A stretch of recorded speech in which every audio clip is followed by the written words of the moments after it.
السلام علیکم ورحمۃ اللہ وبرکاتہ۔ آج میں آپ کو سورہ کہف کے 4 فضائل بیان کرنے جا رہا ہوں۔ رحمت کے 4 حروف کی نسبت سے سورہ کہف کے 4 فضائل۔ بسم اللہ الرحمن الرحیم۔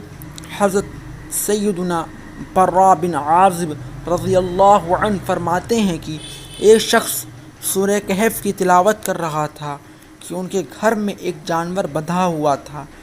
اچانک وہ جانور بدکنے لگا۔ اس شخص نے دیکھا کہ ایک بادل نے اس کو ڈھانپا ہوا ہے۔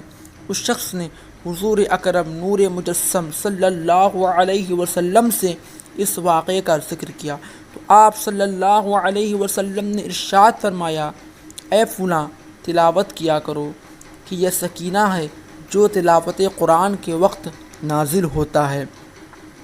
حضرت سیدنا معاذ بن انس جوہنی رضی اللہ عنہ سے روایت ہے کہ رسول کریم صلی اللہ علیہ وسلم نے ارشاد فرمایا، جو سورہ کہف کی اول اور آخر سے تلاوت کرے گا اس کے سر تا پا نور ہی نور ہوگا، یعنی اس کے سر سے لے کے پیر تک نور ہی نور ہوگا، اور جو اس کی مکمل تلاوت کرے گا تو اس کے لیے آسمان و زمین کے درمیان نور ہوگا۔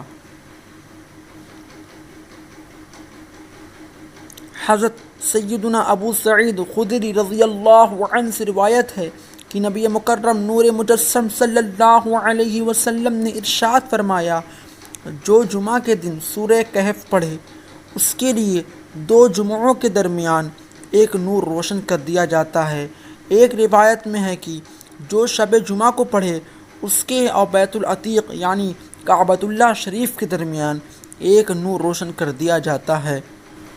حضرت سیدنا ابو درداء رضی اللہ عنہ سے روایت ہے کہ نبی کریم صلی اللہ علیہ وسلم نے ارشاد فرمایا، جو سورہ کہف کی پہلی 10 آیتیں یاد کر لے گا دجال سے محفوظ رہے گا، اور ایک روایت میں ہے کہ جو سورہ کہف کی آخری 10 آیتیں یاد کرے گا دجال سے محفوظ رہے گا۔